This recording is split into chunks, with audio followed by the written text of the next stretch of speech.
कुछ होते हैं गिरे हुए लोग, कुछ होते हैं थोड़े ज्यादा गिरे हुए लोग, एंड जिन्होंने गिरने में पीएचडी कर रखी होती है जैसे कि हमारी एक्सेस, वो तो होती है, लेकिन उससे भी ज्यादा गिरा कोई हो सकता है तो बिल्कुल हो सकता है। आज के जमाने में हमारी टी सीरीज मौजूद है, क्योंकि लगातार जब कॉपीराइट स्ट्राइक फेंक के मारेंगे पूरे पिक्चर को मारने कर देगी भाई। क्यों? क्योंकि क्लैश जो हो रहा है। वैसे तो क्लैश हमेशा अवॉइड ही करने चाहिए, पर कुछ लोगों के बीच में खुन्नस होती है कि भाई अपना अगर तुम्हारा रौला है एंड एक्चुअली में हम तो क्लैश करेंगे, एंड क्लैशेस को अवॉइड करने के बजाय वो हमेशा से टकराने की कोशिश में रहते हैं। एंड वी नो कि भाई क्लैशेस सबके लिए अच्छे नहीं होते हैं, आई मीन किसी के लिए अच्छे नहीं होते हैं, बिकॉज आपकी फिल्म चाहे जितनी ही बेहतरीन क्यों ना हो, अगर सामने से कोई दूसरी फिल्म आती है तो उसके कलेक्शन में कुछ ना कुछ इंपैक्ट जरूर डालती है। हालांकि एक फैक्ट और है कि दोनों ही फिल्मों में वही फिल्म बेहतरीन करती है जिसका कंटेंट बेटर हो या फिर ऑडियंस की जो डिमांड पे खरी उतरती है, एंड दूसरी पिक्चर जो है वीकेंड तक साफ हो जाती है, लेकिन स्टिल कुछ ना कुछ कलेक्शन उसकी झोली में जरूर जाता है। एंड ऐसे में डिवाइडेशंस के ढेर सारे चांसेस होते हैं और उससे दोनों ही फिल्मों को लॉस होता है।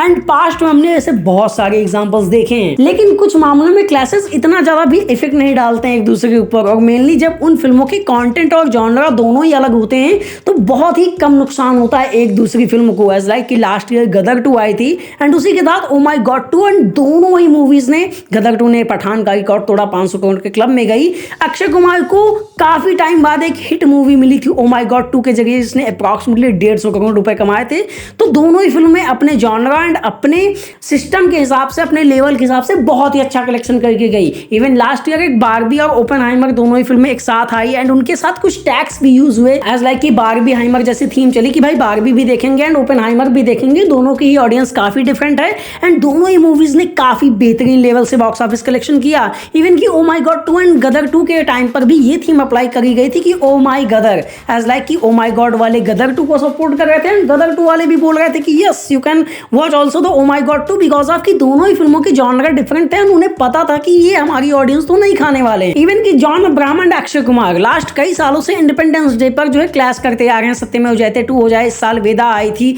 हमारी जो है, मतलब कि हमारी क्या है, किसी ने देखी ही नहीं फिल्म खेल खेल में के साथ, बट स्टिल वो दोनों लोग एक दूसरे को कंपीट नहीं करते हैं, एज लाइक कि दोनों एक दूसरे के लिए सपोर्टिव रहते हैं एंड एक्चुअली में एक दूसरे की कभी भी बुराई नहीं करते कि ये फिल्म मत देखो, सिर्फ मेरी ही देखो। एंड ये मेंटालिटी देख के लगता है कि इंडस्ट्री के अंदर एक एकता है, यूनिटी है एंड एक अच्छी वाइब आती है कि क्लैशेस करने के बाद भी एक्टर कैसे एक साथ रहते हैं। लेकिन ये सब तो एक्सेप्शन है भाई, ये केमिस्ट्री के अपवाद हैं, ये किसी का नियम, ये बेकार आदमी है। असली आदमी हमारा टी सीरीज जब भी किसी मूवी के साथ क्लैश करेगा तो बंदा अपनी एड़ी से चोटी तक का जोर लगा देगा, नीचता की उच्चतम सीमा को वो पार कर देते हैं अपने क्लैश के मामलों में कि भाई मेरी पिक्चर को ही सब लोग देखें, मुझे स्क्रीन मिलनी चाहिए एंड उसके लिए फिर कोई भी तिकड़म लगाना पड़े, लौंडे पीछे नहीं हटते हैं। एज लाइक कि सिंघम अगेन के साथ भूल भुलैया 3 का क्लैश हो रहा है। हाँ अच्छी बात है, पहले ही दोनों के मेकर्स लड़ रहे थे कि पहले मैंने अनाउंस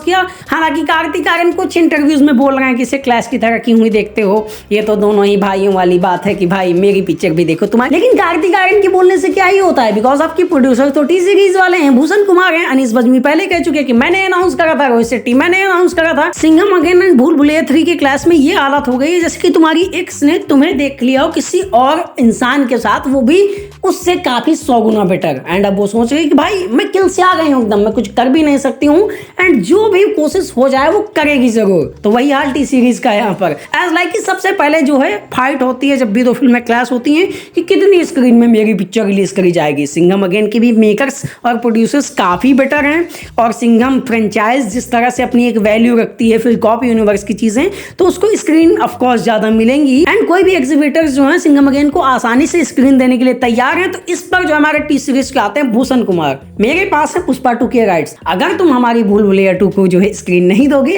तो तुम्हारे थिएटर में मैं पुष्पा 2 को भी स्क्रीन नहीं दूंगा, समझ लेना, समझ रहे हो ना। तुम्हें ये चाहिए तो ये लगाना पड़ेगा। एंड एक्चुअली में एक टाइम ऐसा आया था जब सत्यमेव जयते 2 शायद आ गई थी एंड अंतिम एक फिल्म थी, उस टाइम पर भी ये कंट्रोवर्सी हुई थी कि स्क्रीन का थोड़ा डिवाइडेशन चल रहा था कि मेरी ये पिक्चर नहीं लगाओगे तो वो वाली नहीं दिखाऊंगा। तो ये सब चीजें टी सीरीज ने पहले भी करी हैं, इस फिल्म के साथ यहाँ पर भी ये चीजें हुई और इसी वजह से इस फिल्म की, दोनों ही फिल्मों की एडवांस बुकिंग अभी तक खुल नहीं पाई थी। इवन कि सिंघम अगेन की तो आज स्टार्ट हुई है जब 2 दिन बचे हैं पिक्चर को आने में एंड वो भी फुल फ्लेश तरीके से अभी भी नहीं, क्योंकि एग्जीबिटर्स में चल रहा है झगड़ा कि स्क्रीन ज्यादा कौन लेके जाएगा। टी सीरीज वाले सिर्फ ये एग्जीबिटर्स के झगड़े तक ही नहीं रुके, ये तुम्हारी एक्स की तरह है कि एक बार टॉक्सिक होना चालू होते हैं तो फिर और चालू होते ही जाते हैं, तब तक जब तक कि तुम उनको एकदम घटिया, गंदा और अपनी पसंद पे अफसोस ना कर लो कि भाई ये इंसान मुझे कभी पसंद था। इतनी ज़्यादा घटिया हरकतें वो कर देंगे कि तुम्हारे दिमाग से क्या हर जगह से वो उतर ही जाएंगे। एंड टी सीरीज वालों ने अगेन फिर कोशिश करी कि अभी इससे पेट नहीं भरा है,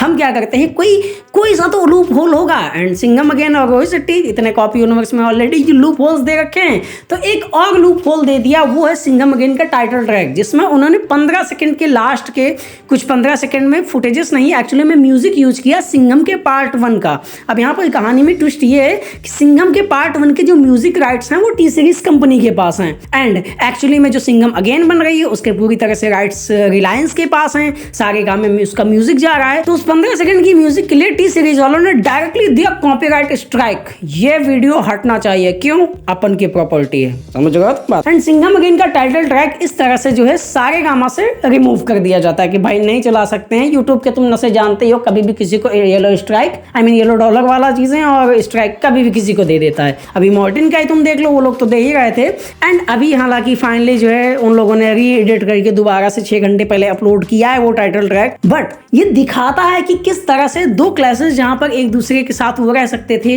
कि भाई तुम्हारा जॉनरा एक्शन थ्रिलर है या फिर एक्शन मास मसाला है, मेरा जो है हॉरर कॉमेडी जॉनरा है, जो कि आज के टाइम पे चल भी रहा है। दोनों ही फिल्में पोटेंशियल वाली हैं, हालांकि ट्रेलर्स उतने इंप्रेसिव दोनों के नहीं हैं, तो हम एक दूसरे के लिए सपोर्टिव हो जाते हैं, भाई आ रहे हैं अब तो आ ही रहे हैं, तो क्या ही फालतू का करना है। बट इस सीरीज को करना था कलेश, ऐसा कलेश जिससे एक्टर्स के बीच में भी दरार पड़े, प्रोड्यूसर्स के बीच में भी पड़े। एंड ये रवैया देख के लगता है कि एक्चुअली में इंडस्ट्री के अंदर कोई यूनिटी नहीं है, सिर्फ कहने की बातें हैं। कुछ ही एक्टर्स हैं जो एक दूसरे के साथ मिलजुल के रहते हैं, बाकी पूरी इंडस्ट्री में अपना अपना ही चल रहा है कि भाई आप ये कर लो, आप ये कर लो। एंड इससे एक बहुत घटिया इंपैक्ट पड़ता है पूरी इंडस्ट्री पे और एक अलग ही लेवल छप जाता है। एंड इसी का फायदा तो बाकी के लोग उठाते हैं कि भाई इंडस्ट्री में जब एक दूसरे के लिए लोग सपोर्टिव नहीं है, जहां पर बारबी, ओपेनहाइमर जैसी बड़ी बड़ी फिल्में जो एक साथ आके खुशी से एक दूसरे को प्रमोट कर सकती थी, गदर 2 and oh my God 2 primary example है कि दोनों ही फिल्में क्लास में सफल हो सकती हैं, बट स्टिल तुम्हें कलेश करनी है तो फिर भाई क्या ही है। खैर तुम्हारा इस मामले में क्या कहना है तुम कमेंट सेक्शन में बता सकते हो। एंड क्या लगता है 2 दिन में 3 सीरीज और कौन कौन से तमाशे करेगा ये तुम मुझे बताओ। बाकी तुम्हारी एक्स कैसी है, अगर उसे अभी भी याद कर रहे हो, पता कर रहे हो, तो निकलो उस जोन से लाला, लग जाएंगे। मिलेंगे किसी अगले वीडियो में। ओके बाय, चैनल को सब्सक्राइब कर दो।